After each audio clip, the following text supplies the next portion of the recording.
Florida Gators, Jacob. What's your word? Oh, boy. Florida Gators, my word is swamp. Oh. And I don't mean swamp as in the terrifying Ben Hill Griffin Stadium nickname where you go in there, only Gators get out alive, a hostile environment to play in.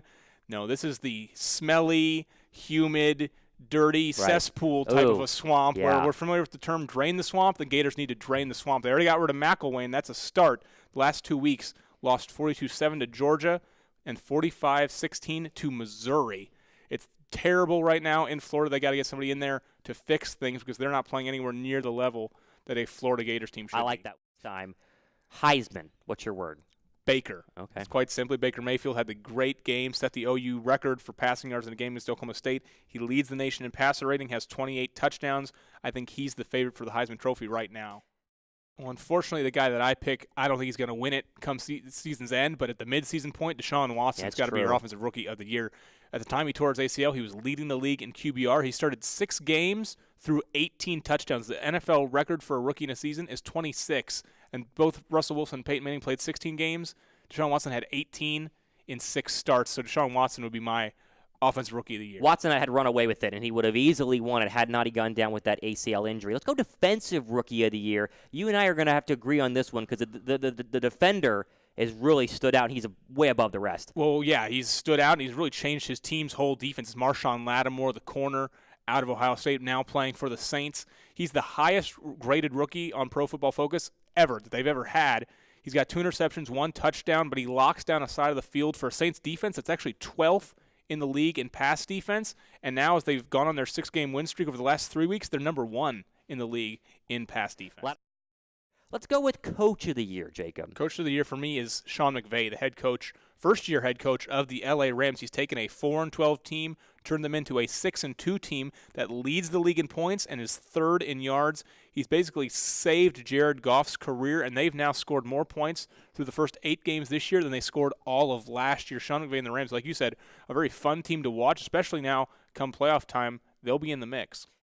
Yeah, Thomas, it's come to the point where now allegations basically equal indictments in the court of public opinion, and you see that, again, here with Schiano, who, of the hundreds of people interviewed in the Penn State investigation, Schiano wasn't one of them. He was never asked about this situation, even though he did allegedly report it to Bradley, one of the other assistant coaches, and it just shows that these Tennessee fans didn't care about that kind of thing. They're not some kind of they are patting themselves on the back today because they think they're social warriors. No, not at all. Look at us keeping child rape off of our campus, when that's not what it was. They didn't like the football coach that they'd hired because it wasn't an exciting name, and they found a really terrible way to get that coaching hire changed.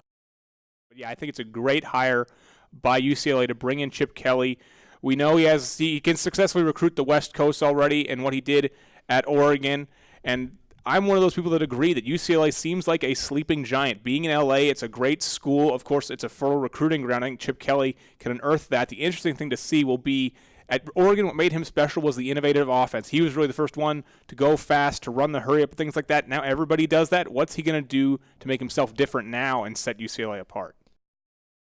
Well, Thomas, you mentioned his NFL coaching experience with the Eagles, the 49ers. I think that's going to be an interesting aspect is what is he going to bring back from the NFL now? A lot of people said, the college offense he tried to run didn't work in the NFL. What's he going to bring back from the NFL?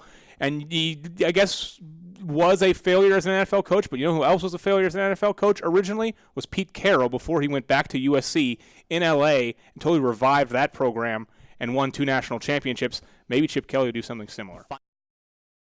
Dan's on right now. Dan Mullen, Florida. Jacob, you are a big supporter of this one. Well, yeah, I love this one as well because he did a great job at Mississippi State, got them, I believe, to 8 bowl games, had them ranked number 1 in the country for 5 weeks when they had Dak Prescott as their quarterback. So he has been incredibly successful at the hardest job in the SEC, one of the hardest jobs in the country.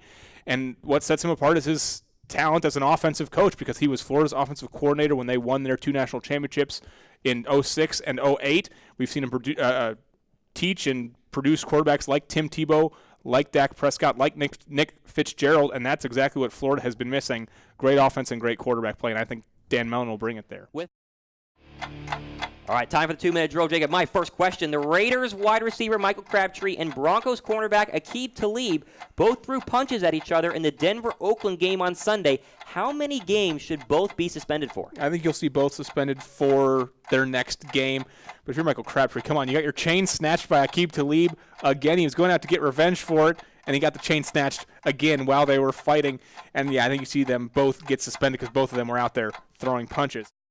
Jacob, Cavs guard Dwayne Wade says he will now come off the bench and let J.R. Smith start in his place. Is this a good idea? I think it's a great idea. Dwayne Wade, one of my favorite players in really NBA history, a very classy guy. And you're seeing what he did in Miami with LeBron. He's giving up the role that he's used to playing for the better of the team. Good for Dwayne Wade and probably good for the Cavs. Giannis Antetokounmpo was named Eastern Conference Player of the Week after averaging 38 points, 10 rebounds, 5 assists, and almost 3 steals through the first 3 games. Thomas, are you ready to take back what you said about the Greek Freaks MVP candidacy? I'm not ready yet. Listen, he looks way better than he did last year scoring the basketball. That was always the problem. Can he score like an elite scorer? Zach Smith, Anu Solomon. Who's going to win the starting quarterback job? Who should win the starting quarterback job, Jake? Well, Thomas, that's still up in the air as Matt Rule's keeping it open and basically as long as they can, probably up until a week before game day. It's really kind of a hard call for me to make it because we're not out there at practice every day. But there's a lot of things I think that you can like about both quarterbacks. Zach Smith, I guess he's sort of the incumbent after starting the last 4 games of last year. He looked pretty good, threw for over 300 yards in each one of those starts, had 375 yards, 3 touchdowns against Boise State when the Baylor won the Cactus Bowl. But the problem, I think, with Zach Smith that you run into is that he had 7 interceptions in those 4 starts. So you'd really like to see him cut down on those. I think that's one of his biggest problems is his decision-making because he's got an incredibly strong arm. He's a very big guy who's actually lost a little bit of weight to hopefully make him a little more mobile. But, there's a little bit of still youth to him because he was only a true freshman last year, and so some of his decisions aren't exactly where you'd like them to be. But, yes, I think Anu Solomon, what coaches always kind of raved about him is his experience because he did start 27 games at Arizona already. He has a redshirt freshman there at Arizona, took them to the Pac-12 championship game and a Fiesta Bowl. I think his elusiveness, his running ability is a bit overstated, actually. I mean, he's not an elite rusher. He didn't have, elite rushing stats at Arizona. He really topped out around 250 yards in each of his seasons, 2 rushing touchdowns in that great redshirt freshman year he had. I think it's more of kind of an in-the-pocket elusiveness is what they like. They can keep plays alive, but it's not going to turn into a total read option offense where he's just running all over the place like Lamar Jackson or a Michael Vick would be, but he does provide you with a little bit more of a dual threat, and he's much more experienced. And maybe that's helping him pick up this new offense where all these quarterbacks and really everyone on the team had to start fresh. And it's a competition not just of what you do on the field, but how well you're picking up all the new playbooks and schemes. Big thing.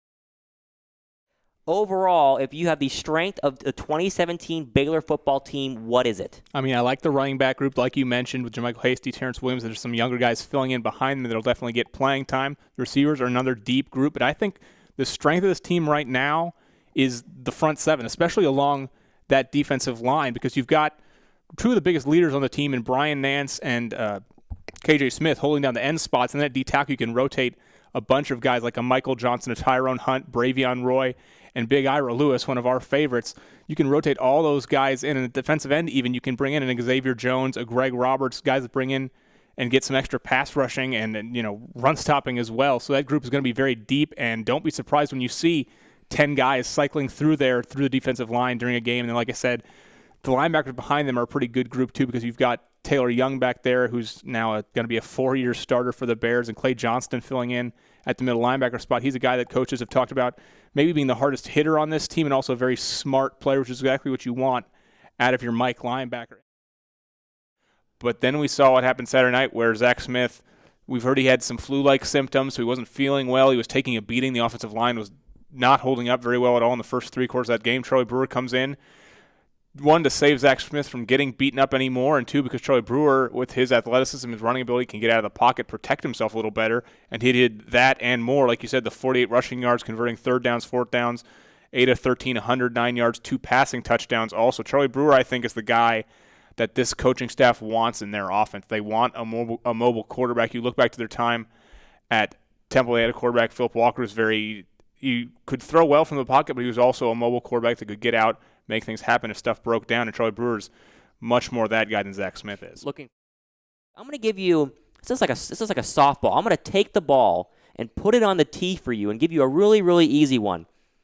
Clear or foggy? The Cardinals punked us all and proved how bad they really are after their 33-0 loss in London to the Rams on Sunday. Clear or foggy, Jacob? Thomas, that's incredibly clear. Crystal. We were not fooled at all last week. No. We did not take the bait. Nope. After they beat the Buccaneers 38-33, Adrian Peterson 130 rushing yards. Wow, they've solved it.